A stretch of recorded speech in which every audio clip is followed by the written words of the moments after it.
Greetings and welcome to Mount Olympus. I am Hercules Invictus, and today on Living Mythology, continue with pop cultural pantheons, our exploration into ancient myths, their survival and expansion in modern popular culture. And we have with us John Carl Pepe, Hello. John, and we have Paul Dale Roberts. Greetings, Paul. Hey, greetings. Now, Jack Kirby is unfortunately someone I did not get to meet or interact with in any way, but he was my one of my favorite Hercules authors in Marvel Comics.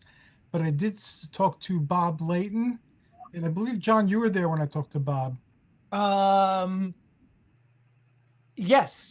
I think there was one interview you did, and then I think that there was another, I think, where we were part of, if I remember correctly. Or I just was so engaged in the one that you did that I felt like I was there. And then Fred Van Lente, his and Greg Pak's version of Hercules was one of my favorites as well. So I got to talk to two of them, two of the teams anyway, and I'm grateful for that. I couldn't do it with Kirby.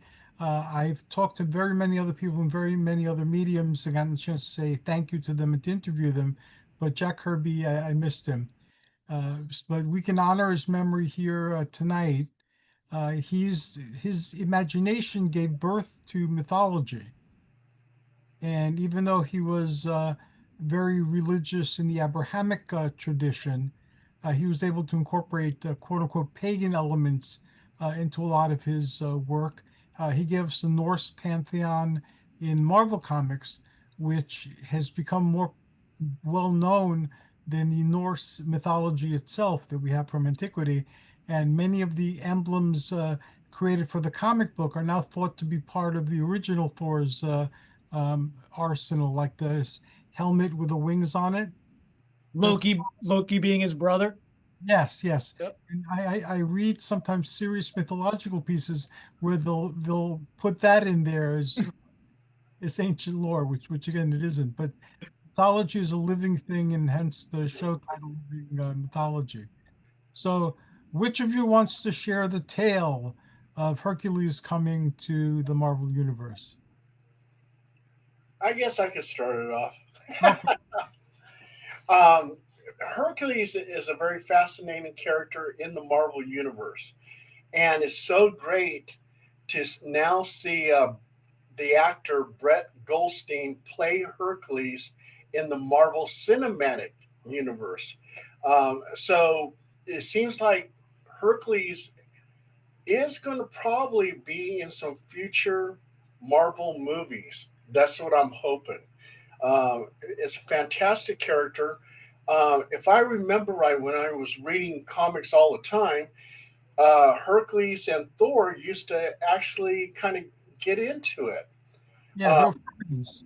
yeah, and I know that Hercules also too fought this guy Hulk.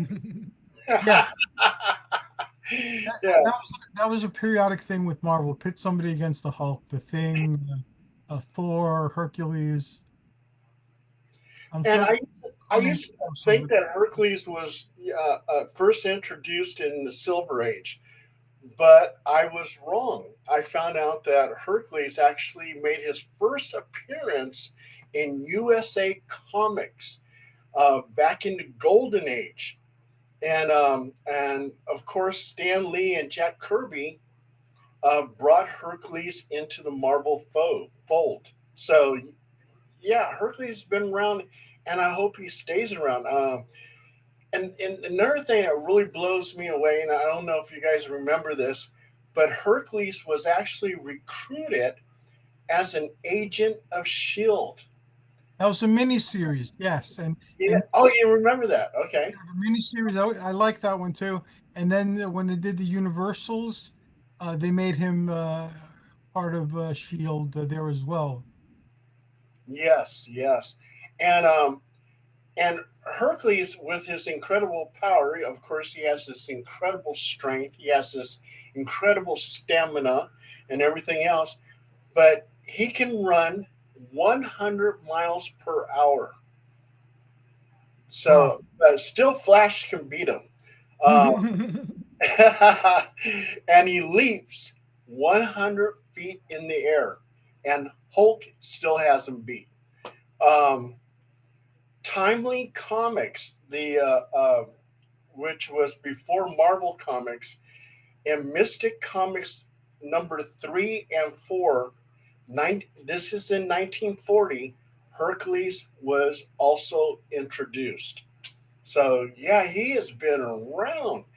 He was even in Marvel Zombies when Marvel Zombies was going up against the Army of Darkness. What a crossover! What Yes, a crossover that was. I love crossovers. You know, I don't know if you guys realize I that. love crossovers as well. Oh yeah, and like when he was fighting the Hulk, that was a deadlock battle. I mean, they were like equal. Um, and he's been a guest star in Thor comic books like forever. So yeah, if Hercules, he needs his own standalone movie, but bring in some Marvel characters into that movie to show that he is part of that Marvel cinematic universe. I've read a lot of things. Some say that the fifth Thor movie is going to have the gods in it, and Hercules will be back there. There are rumors that they're going to make it into a Disney Plus show, and that didn't happen. There were rumors where he was going to pop up in something else and become a hero in his own right. There were rumors that he and Thor were going to have it out, and like in the comics, they'd be frenemies after a while. So I don't know what they're doing. A lot of people did not like Captain America 4 Brave New World, but I liked it because it tied up loose ends in the Hulk movies. So you had like whatever happened to these characters from the Hulk movie, and Ross appeared in several of the movies as well, and it kind of continued them, and you got some sort of resolution and closure. And I wish they'd done that with more of the movies too. Try to tie up a lot of these loose threads that they've left dangling over the years. But when they announced Hercules and hinted that he would be coming back, there were a lot of plans to do a lot of Disney Plus shows, and that certainly changed. Now they're doing, I think, 1 or 2 a year. So I hope that he comes back. I wasn't exactly pleased with how they handled the Olympians. It was kind of frivolous, but I do like the fact that the Olympians were in Omnipotence City, and that they kind of teased that Hercules is coming back and confronting Thor. You know, and you also too you have the Marvel Hercules, but you also too have the DC Hercules, Yes. and I consider these as variants of Hercules. If you put on a movie by MGM and Hercules is on it, that's a variant played by different actors, but all these different variants. That's how I tend to see it, using the multiverse. Yeah. Aspect of it. Yeah, yeah. Yeah, I really do hope that that post-credit tease from the fourth Thor movie does play out. You know, a lot of post-credit stuff has not really. So again, I did appreciate Captain America Brave New Bird to kind of tie up some of these loose ends, you know, and you know, even the big hanging thread from the Eternals was addressed in that Yes. movie, right? So I remember when we talked about Thor: Love and Thunder and the introduction of Hercules. One of the ideas that I thought would be really funny, because again, they've kind of in the movies they've sort of made Thor. His attitude is very much like Hercules in the Marvel Yes. comics, and so Thor was always the straight man in the comics, and Hercules was the comic relief, right, so to speak, or at least that's where that they would butt heads on that respect. So with Thor kind of being how he is in the Marvel movies, it would have been really neat to see a very serious, you know, Hercules coming to confront Thor because of what happened, you know, on Olympus, and then sort of learning to lighten up around Thor and then become Mhm. that Hercules in the comics. And I think I had an idea back then that would a really fun way to do it would be if it was really like a road trip across America of Thor and Hercules. So then you have them in the car bickering about music or where they're going to stop. And again, it would touch back to in the comics when they were roommates for a brief time in the late 80s, early 90s, you know, and they were very much a Felix and Oscar type vibe going on there. So I always wanted to see that. I also thought it would have been really cool and a missed opportunity because they haven't done it. Since Hercules was coming to Earth to find Thor, it would have been really cool to see Brett's Hercules show up in a bunch of different Marvel movies for like a scene looking for Thor, right? That kind of thing would have been a really neat way to sort of pay off his eventual starring appearance. Yeah, we'll see what we get. We'll see if they do have room to bring him back with what they have announced thus far. But yeah, there is a fifth Thor movie on the horizon, so I think that's probably where that's going to slot in. So again, everything's really in flux now. You know, we have the new Spider-Man movie coming out, and then we got the two Avengers, Bang Bang, Doomsday, Secret Wars, and then a possible, you know, movie reboot down the road. But I hope they do at least fulfill that promise from that end scene from Thor. Yeah, I hope so too. There are a couple of I'm not going to be able to show them on the screen because it blurs them too much.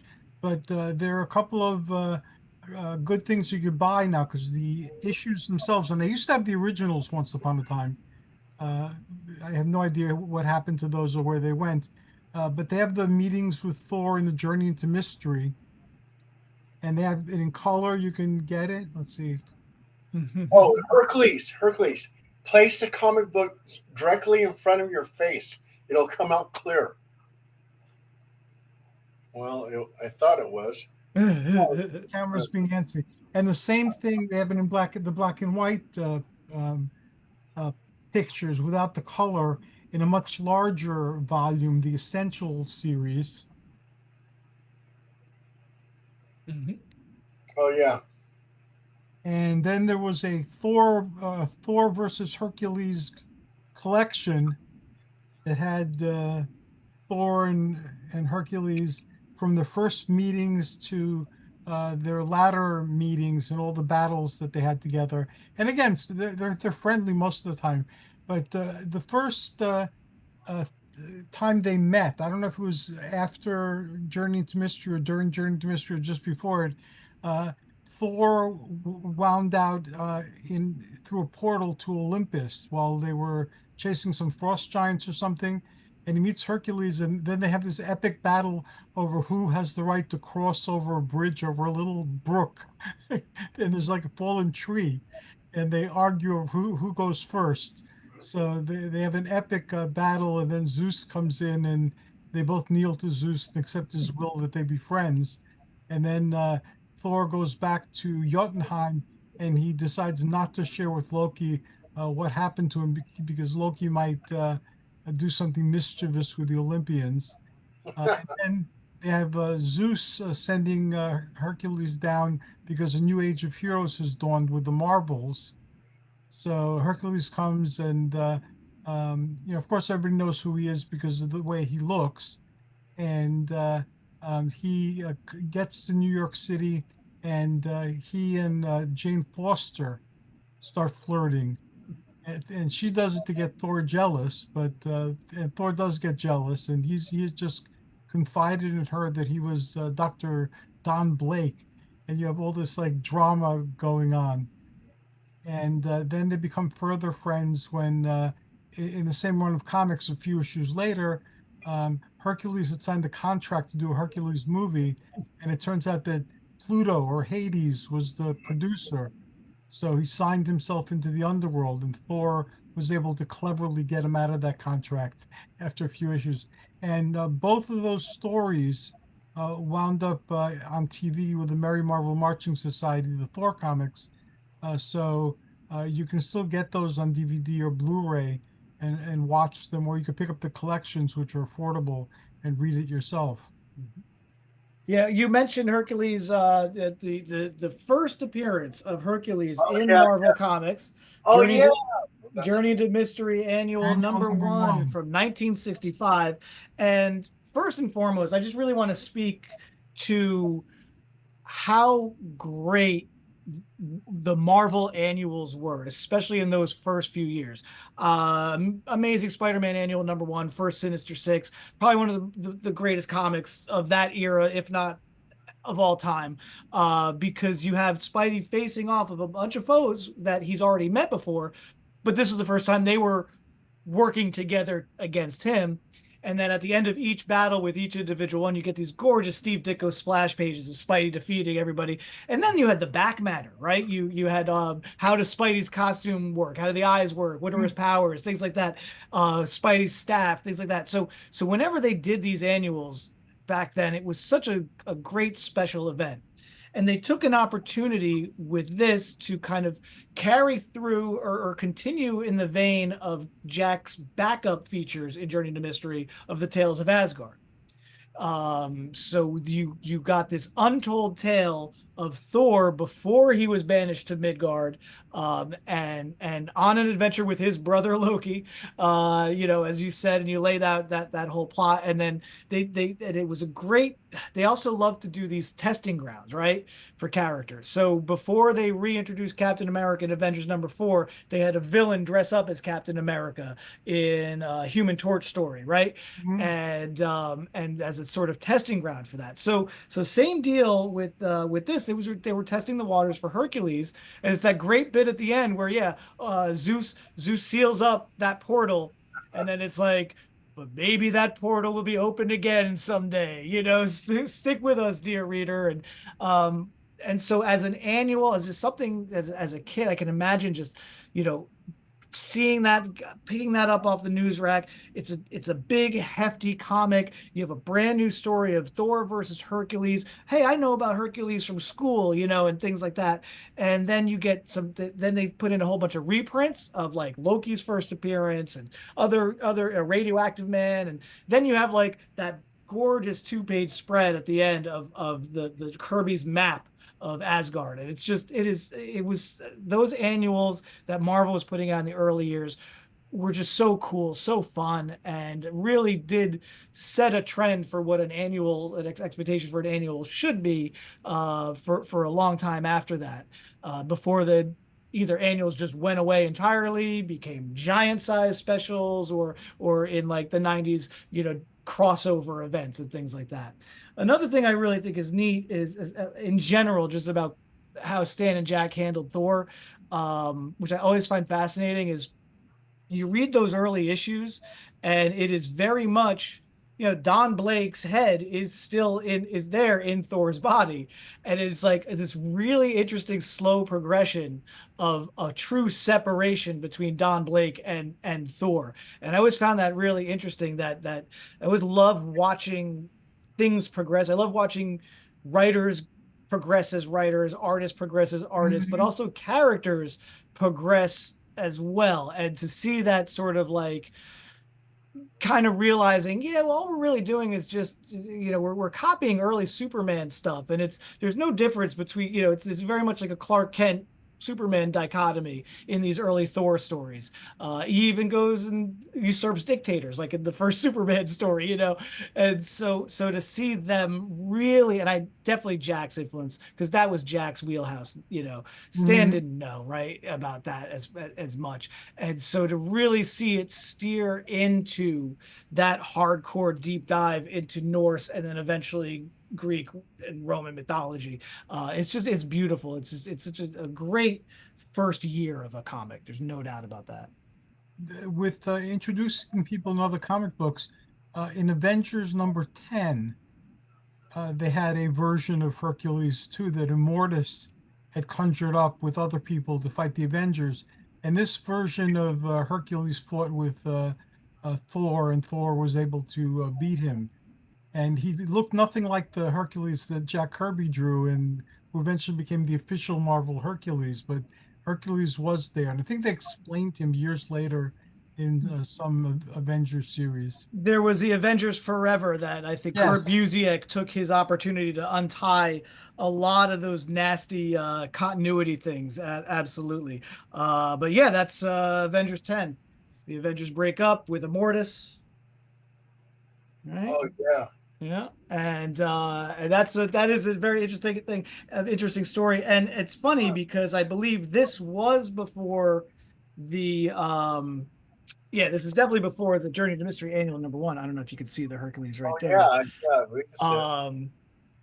Because there's no acknowledgement from Thor that he's met this guy before, Right, you and know. they have they explained that too, that they were somehow given amnesia about their previous meetings. Yep. The Eternals, the Eternals War, they were both there, and yet they didn't remember meeting each other. And Hercules just shaved that day for that meeting with the Avengers. Yeah, I love how the comics tie together, and um, DC has many different versions of Hercules as well. But in DC, it tends to be more of a rogue, and sometimes even a villain. And they had the Hercules Unbound, which made him into a hero. And in one of them, the New 52, he was a mindless monster that had been fighting some Atlantean horrors since the dawn of time and had gone completely crazy. And then in Rebirth, they brought him back, and he was training a modern Greek hero that was Wonder Woman's brother. And he looked like a combination between uh, of Hercules's. He had a beard, and he looked a lot like the Marvel Hercules, except he had black hair, and he was wearing the Hercules Unbound clothes with a different color. So Mindless monster is actually a really good way to just describe the New 52 in its entirety. Uh, I Yeah, got to like it after a while. In the beginning, I wasn't particularly fond of it, but then it grew on me after a while. I always look to the Scott Snyder, Greg Capullo Batman run as a really great complete run of Batman. Uh, And I did like the first 19 issues of Action Comics that Grant Morrison wrote for Superman, especially the earlier issues when he's in the jeans and the t-shirt, you know, with the cape and stuff like that. I love that sort of proto Superman concept. I thought he did that really well. that was very clever. I remember a DC comic book, and I mean way back when, and Hercules had red hair. And I remember as a little kid looking at that, I go, Hercules with red hair? Shouldn't this be like some Norse god or something like that? It kind of blew me away, and it kind of messed with my head. But when I got older and I started thinking about variants, oh, okay, that is a variant type Hercules with red hair. Okay, I can go with that. I have to have an answer to something, or I'm just all confused. And comic books are great in giving you those answers, then giving you Yes, alternate yeah. answers and And then changing the answer to the changing answer, the and answers. then raising more questions for the answer. I just noticed this week, for a fifth week, DC still does release annuals, right? And they just did a Titans annual, and lo and behold, it's yet another retelling of Donna Troy's origin, because that's something that they have done many, many times over. Because again, Crisis and you know, and the fact that Wonder Girl Donna Troy, right? Wonder Girl Donna Troy uh, was created because Bob Haney didn't realize it was that the Wonder Girl in the Wonder Woman backup features was just stories of a younger Wonder Woman. He thought she was a completely different teen sidekick character, and then they stuck with it. And then they have this mess post Crisis when they again said Wonder Woman didn't appear until and then they've done several Who is Donna Troy, who was Wonder Girl origins. Yeah, they've done it once again. I think her continuity mess is just as naughty, if not naughtier, than Hawkman's, and and I'm a big Hawkman fan, and that's always been frustrating. Power Girl too. Oh yeah, yeah. Power Girl, she has so many different origins and she remembers them and she gets confused by them. And she was actually a clone of Supergirl or an alternate variant of Supergirl. Yeah. And Or an ancient Atlantean at one yeah, I point. actually tracked down a lot of those issues and read the Atlantean story, as much of it as I can reconstruct. And I found some of my old Arion comics and started rereading those as well. Didn't elucidate things very much, but still it was fun to read. Paul, you mentioned one of the, besides the Hercules Thor fights, especially in that annual, which is literally a titanic tussle in the merry Marvel manner. I love Yeah. that comic. I love that story. Um, the Hercules Thor Hercules Hulk fights were always enjoyable. On For me, it definitely, and I think probably you guys get this too, as a kid, raised on television in the 70s, uh, and then the early 80s, that Lou Ferrigno played both Hulk and Hercules. Yes. And I always thought that was great. And when they did that switch in Hulk comic post World War Hulk, when it became Incredible Hercules, I said, "Wow, that makes such meta sense." Oh my God! You just hit me on something. Did you know that Hulk Hogan actually was inspired by the Incredible Hulk? That's how he got his name. And then Vince McMahon wanted to make him Irish, so he gave him the Hogan name. And for the longest time, he had to. It was registered with Marvel Comics, the Hulk Hogan name. Yep. So anytime he used it, or if he had a action figurine or something, they got some of the proceeds from that. I And rem yeah, I remember as a kid having a Hulkamania T-shirt and seeing that trademark Marvel Comics, WWF, like shared trademark. I was like, oh, that's really interesting. That, I think, was my first awareness of right around that and the Karate Kid movie, of the interesting shared trademarks for comics, right? Because you watched the first Karate Kid movie in 1984, and right at the end credits it says Karate Kid, copyright DC Comics. And it's like, wait, there's a Karate Kid comic? And then you realize, oh no, it's for the character from the Legion. yeah, and it's so many TV shows are based on comic books. I watched Resident Alien, and Yes, that was then I fun. saw in the credits it was a comic book by Mhm. Dark Horse. I Mhm. didn't know that. Yeah, And yes. and Still is. Yep. Revival on Sci-Fi was a comic book. I Yep. didn't know that. It Yeah. just yeah, so many things. TV shows, movies, and stuff like that are they originate from comic books. I'm going to share some stories. I'm not going to give details though, but I will share stories. A comic book creator once told me that I inspired a character in the comic book. So he used like a couple of inspirations, one of which was Fafhrd from Fafhrd and the Grey Mouser. The other one was me when I was doing my Thor the Barbarian thing. And it was only one issue, but I got to see a version of myself in a comic book. And then a major comic book company, things that I was doing in real life, including names of towns that I was doing them in and so forth, were appearing in this comic. Hmm. I was wondering, like, how did they get this information on things I'm doing and put it in the comic book on the character that one can clearly identify with me? And it turned out that somebody who worked in a library was a relative to somebody who worked at this major comic book company. So that's how my life stories and things wound up in a comic book for a little while. It wasn't credited to Well, me. They didn't ask my permission or anything. But even the name of the town, it's like, wait a second, I do things in that town. I do things in the library. I do things in other places in that town. Why is it in this comic book? Yeah. You don't want to divulge what the comic is? No, I don't want to, because I don't have the names of the connections. If I had the names of the connections still, I'd repeat it. Uh, It's provable, but since I don't remember the name of the person who worked at the company, I can't share it. yeah. I got one that I can actually share. Okay, Okay. okay. Jim Valentino. You guys all know who that is, right? Okay. Yep. In 1997, I went to the San Diego Comic Convention over there. What a blast! And I met Stan Lee. Um, but I talked with Jim Valentino because I used to read his comics, and I'm a letter hack. So he published a lot of my letters. So he talked about we were talking about my childhood reading comic books in the treehouse and all this other stuff. Well, one day my mom looks at all the comic books in my room and she says, "You need to get rid of these comics by this weekend or I'm going to throw them away." I said, "What? You're going to throw my comic books away? Are you kidding me?" I couldn't believe it.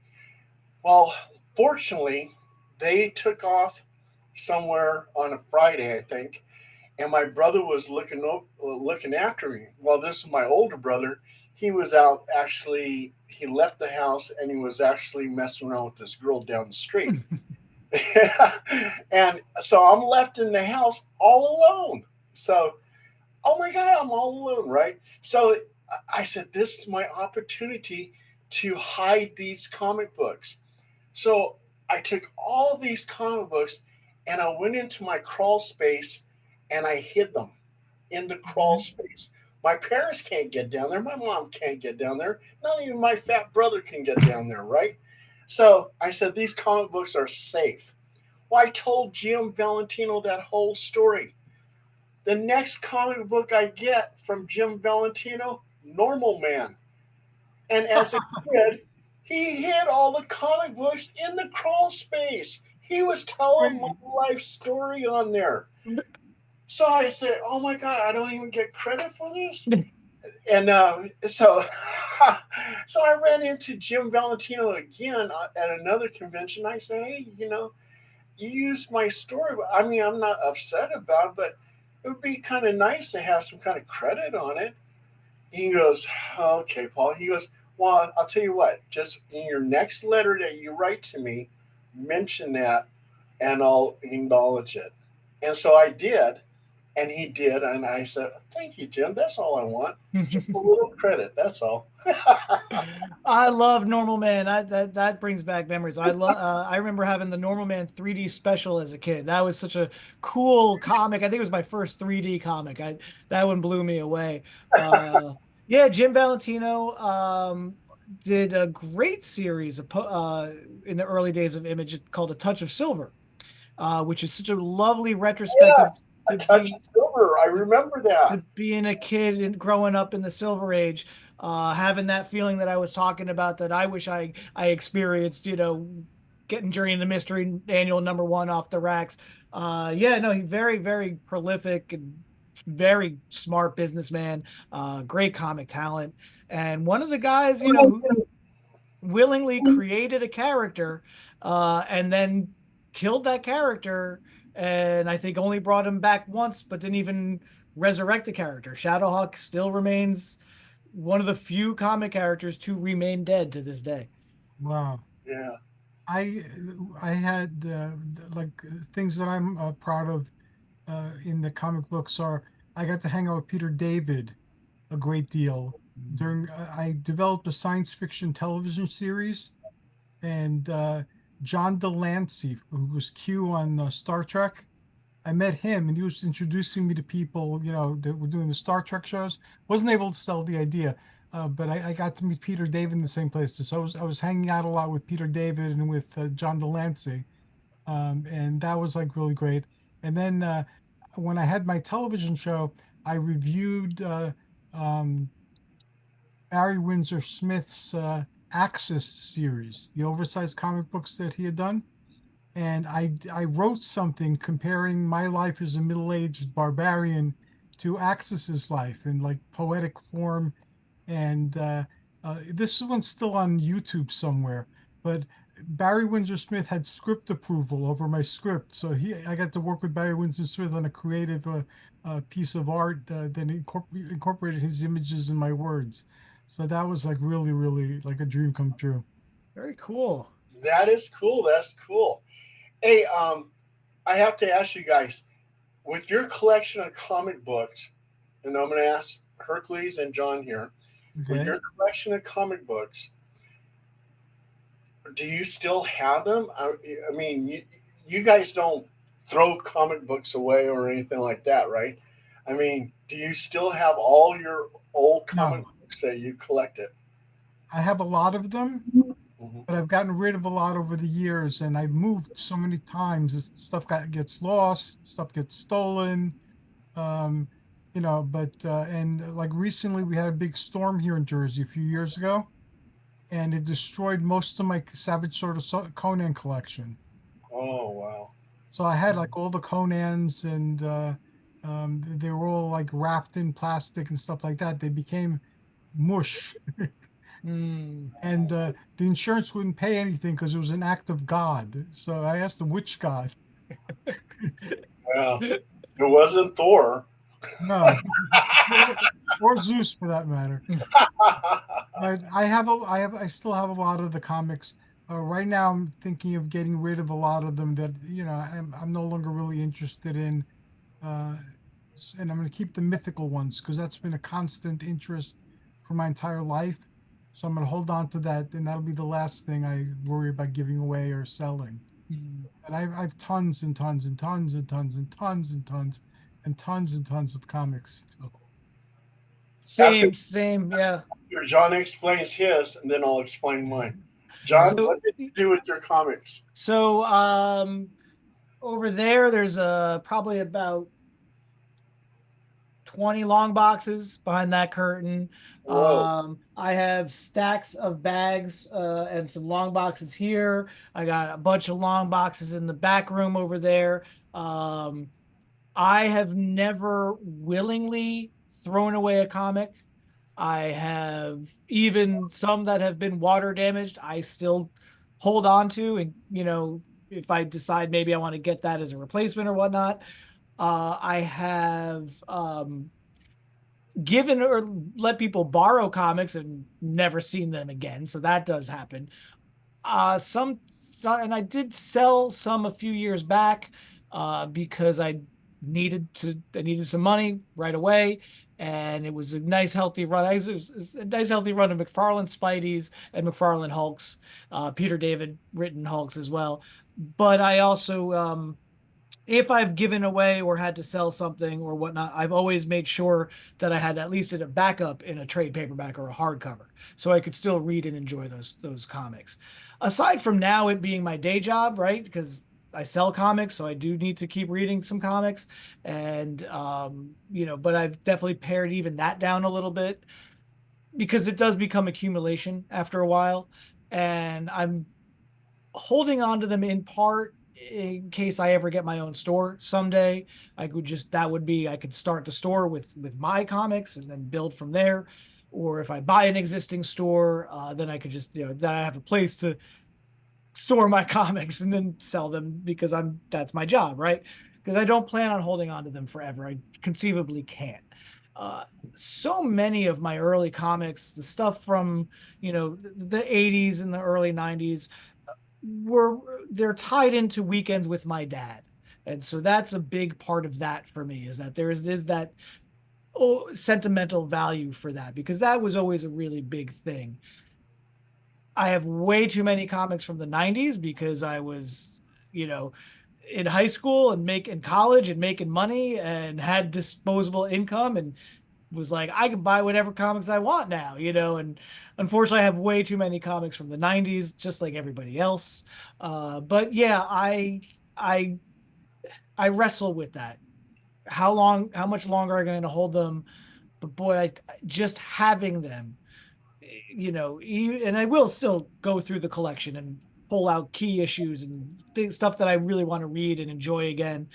And, but at some point it's definitely going to pare it down.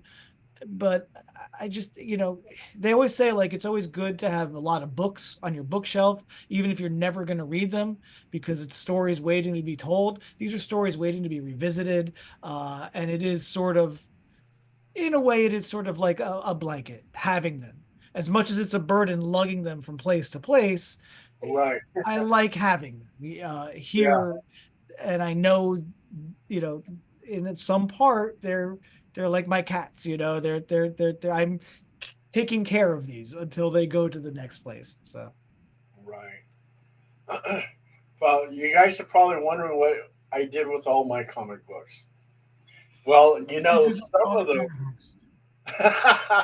some of those comic books as a little kid, I put them in that crawl space at that house on Ralston Drive in Monterey, California. And someday someone's going to find those comics if they haven't found them by now. Wait, you put them in the crawl space and you never retrieved them? Never retrieved them. Yeah, and I don't think anybody, I was a small little boy crawling in there. I don't think any adult can actually get down there. And they were hidden so well. Yes. I mean, there's a gold mine down there. So anyway, what's that address again? That is 38 Ralston Drive in Monterey, California. I'm a little guy. I could probably fit down there. Yeah, I'll tell you what. I didn't throw them away. So anyway, as I became an adult, and then I was in the comic book business, again, I started collecting all these comic books. And oh my God, what am I going to do with all these? I mean, my whole back wall over here was full of comic long boxes. So, and then being a letter hack, I was collecting every comic book that had one of my letters published. So and those were a lot. I mean, I must have had at least over 1,000, maybe 1,500 letters published. So all those comic books, I donated to the Bowling Green University Special Collections. And you'd be surprised if you do a Google search, you can find all these university libraries that collect comic books. So that's a place that you can actually donate your comic books. The other comic books that didn't have my letters in them, either I sold them or I gave them to some true comic book collectors that I know that they will never destroy them. They'll always, treat them right. Or I gave them to various libraries. So all my comic books were never destroyed. Plus, I had a fanzine called the People's Comic Book Newsletter, and I must have had like over 200 issues. Many universities, University of Michigan, Bowling Green University has every single issue. What is that place called? The Cartoon Museum or something like that. They have some of my newsletters. So all my newsletters and all the people that worked on that newsletter, all of their artwork and scripts and everything is preserved in my newsletter. And those are permanently saved. And not only that, like Bowling Green University plans to scan every one of my newsletters. So that immortalizes it right on the internet. And I'll show you here's one of my newsletters. That's very cool. Very cool. So do you want to call your show the People's Comic Book Podcast, or? Hey, well, check this out. You see all these people here, these superheroes? Those superheroes of my staff. We all became superheroes. That's me right there, Jasmine Man. That's me, Jasmine. I'm now the Demon Warrior, but so I've changed. I'm a variant of the Jasmine Man. But these are all my staff members, and they all became superheroes. And I have artists that actually still work with me, and they draw superheroes and characters and stuff like that, and I place them into my paranormal books. Very cool. Yeah, you shared that. You showed us a picture that and you said people were asking you about what it had to do with the paranormal, and hinted cryptically that it did have something to do with it. I liked your idea. I liked your idea for his show, People's Comic Podcast or Comic Podcast. But I actually think it'd be even better for a podcast to be called a newsletter. So I think you should keep People's Comic Book Newsletter as your new podcast title. You want to do that? I was thinking, I said, well, if I'm co-hosting this thing, as a paranormal investigator, and I have my own podcast, and then people send me books to review, and look at this. I have to look at this whole book. But anyway, I used to have that. I used to get some, especially when I had the TV show, I used to get crates of books, DVDs, you name it. I used to get, and I used to tell them I have no time to even look at this stuff, you know. Yeah, I mean, yeah, I ain't got time for my little Spider-Man, but yeah, I don't keep up with all the new comic books.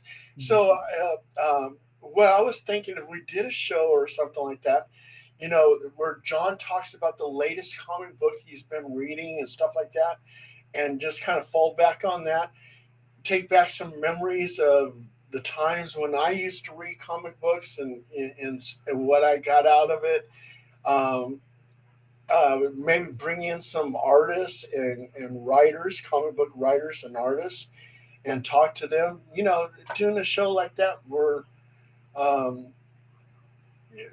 we talk about all kinds of things, or comic books, how they become movies and how they become TV shows like Resident Alien, Revival, and stuff like that. So I think we would have plenty to talk about. Okay, I, yeah. sounds good, John. Yeah, that sounds great. I mean, one of my favorite topics too, I've talked about it a few times on the other show, is how other media has informed the comics, the print media. Certain things like Daily Planet didn't originate in the comics. It originated, it was the Daily Star in the comics, it was Daily Planet on the radio show. Eventually that got grafted into the comics, things like that. Sort of like, you look at the effect that the movies have had, especially on the Right, Marvel comics. How Tony Stark eventually was being started to be written in the comics to emulate the Robert Downey Jr. version of the character. They haven't gone quite so far with Thor, but I do like that when they took that, one of the aspects of the fourth Thor movie that I did like was utilizing that when Jane Foster was Thor for a while and right. putting that in the movie. I thought that was done really well. For the most part, it was a little rushed, but I think you only had her for that one movie, and or that one more movie. But also, just certain things like how even costume elements can port over from a movie and then become canon in the comics. And I always think that's always a neat topic as well. So I love the idea you want to mix the movies as well instead of just the straight comics. Um, Fantastic. And we have Brian Walker, who's a movie expert. So he's someone who'd be interested. He's even done the paranormal shows too, the UFO shows by talking about UFO movies and things like that. So all right, we have to play. We'll put together a special, and it'll be the show will be focused on you, Paul. So we'll join the catalog of shows that we have, and then we will take it from there and give people a great comic book and popular cultural experience from different perspectives and talking to different people. And of course, as you said, we could interview people, we could review comics, we could do all sorts of things. And I think it would be really exciting because John is still in the comic book fold, and I don't keep up with the newest comics. I would love, like, just when we start off the show, have John talk about the latest comic book he's been reading. I would find that so Yeah. fascinating You're right doing a there. show like that. There, they go over first issues, right? You're doing a show. Yeah, we put it on hiatus for the summer, but yeah, there's going to be a name change, but one of my coworkers is an indie comic publisher. His name's Angel Santiago. He has a publisher presently called Amazing Action Comics, but I believe the name is going to be changing. There's going to be a rebranding. But he is an indie comic publisher. He's an artist, and yeah, we would do a weekly show where we would review indie comic first issues, indie comic number ones from that week. I hope we get back to that soon, but I do still keep up because again, that is my job. It's hard to recommend stuff when you don't at least know something about it. So we'll make it happen, and then we'll keep making it happen. We're running almost out of time, and I wanted to throw one more thing in there. You guys have heard of the real superhero movement, right? Is this like the people like was it Phoenix Jones who would kind of Oh my! I know he got into a spot of trouble You got himself. in trouble, yeah. Yeah. But basically, this thing, the next episode of this show, the Pop Culture Pantheons, will deal with Hercules and the Avengers. And I recently joined an Avengers team for my Parkinson's disease. There's the PD Avengers. Oh, And I've also been known to launch Age of Heroes initiatives. Did I share this with you? I think I've heard you mention this. Yeah. Well, in short, back in the day when I started my first Age of Heroes initiative, uh, I made the monster Ganinga Cap, the gaping void in Norse mythology, because we had the digital divide at the time. So computers were flooding the market. People could either afford computers or they couldn't afford computers. And there wasn't any way of bridging this digital divide. So it was creating new underclasses who didn't have access to information and so forth. So I recruited heroes, Argonauts, and I declared an Age of Heroes in New York. And we started talking to different people and agencies. And agencies donated space. Hmm. People donated their time. People gave us like not up to date, like slightly older computers. And we managed to create these programs where people could just drop in and learn how to create and use email, learn how to search the internet to look for work or for place to live or things like that. So we had all that happening. And in the process of doing that, we filmed a pilot for public access TV, and it aired there. And also, we had a comic strip running in Big News where we went around and did this. And as it progressed, it got more ritualized. So I used to go in my barbaric regalia with my broadsword and knight people who were participating, and we used to film it and put it out there. So it became a big thing. Well, I've recently declared another Age of Heroes, and I'm taking on neurological disorders. I have Parkinson's, so it makes sense. And there's a lot of stuff, a lot of fear and uncertainty about people's medical insurance and different types of money people get when they retire. There's all these things. So I'm going to try to address these things through an Age of Heroes initiative. So I've shared this with people and people are interested. So they're saying, count me in. I told them I have nothing to lose at this point. So I'm going to go all in, and I'm going to be grandiose about it. And Good. if I don't succeed, that's okay. I tried my best. It's all you can do, man. Yeah. Well, so the Parkinson's Avengers, what exactly is that part of this Age of Heroes, or is that a separate thing? It's part of my Age of Heroes, but it's not mine. It's not something I did. Hmm. A Parkinson's organization did that, and Hmm. it's basically helping to spread information about Parkinson's and helping to spread resources and programs to Parkinson's. So since I have Parkinson's, I'm doing this for myself anyway. I might as well share it with other people. So I talked to our mayor, I talked to one of the council people, and I've been talking with other health care providers. So I'm generating some interest. In this way, I'll have everybody to talk to for this initiative. But I'll be mentioning it on our next show since Hercules joins the Avengers is the theme of that one. Oh, well, that's As we con- great. as we conclude yet another episode, John, how can people reach you? Well, you can reach me on the Facebook at John Carl Yastrzymski Pepe. You can also catch me on this very channel on the Pep Talk. We just did our second part of our summer movie blockbuster series. It was a two-part series. We did Jaws at the beginning of the month and celebrating the 50th anniversary there. And then we had a great conversation last night about the super fantastic summer. So hope you all check that out. And then, of course, if you ever happen to be in Fair Lawn, New Jersey, you can come see me at The Joker's Child in Fair Lawn, New Jersey. Come on by, buy some new comics, buy some old comics. Give me a high five. I'll give you a high five back. And if you are watching this, I do hope to see you there and let me know if you like the show or not. And of course, you can catch me again next month on Friday with Paul and Hercules again. We'll be talking some more Marvel Hercules and Jack Kirby stuff. But I do want you guys to check out the interview we did with Rick Offenberger 2 nights ago. That's up on YouTube. That was such a fantastic conversation. I really wish him luck. He has this great Kickstarter publishing initiative going, which had a launch today. And Rick, I hope it went really well for you. And happy birthday, Rick. It was birthday too, or No, it's John Trumbull's birthday was today. John? Rick Offenberger shares my birthday, January 30th. Okay, So we got some time before we can wish him happy birthday. And last but not least, Paul, how can people contact you and enter your worlds? I just got to say this real quick. You're talking about real life superheroes.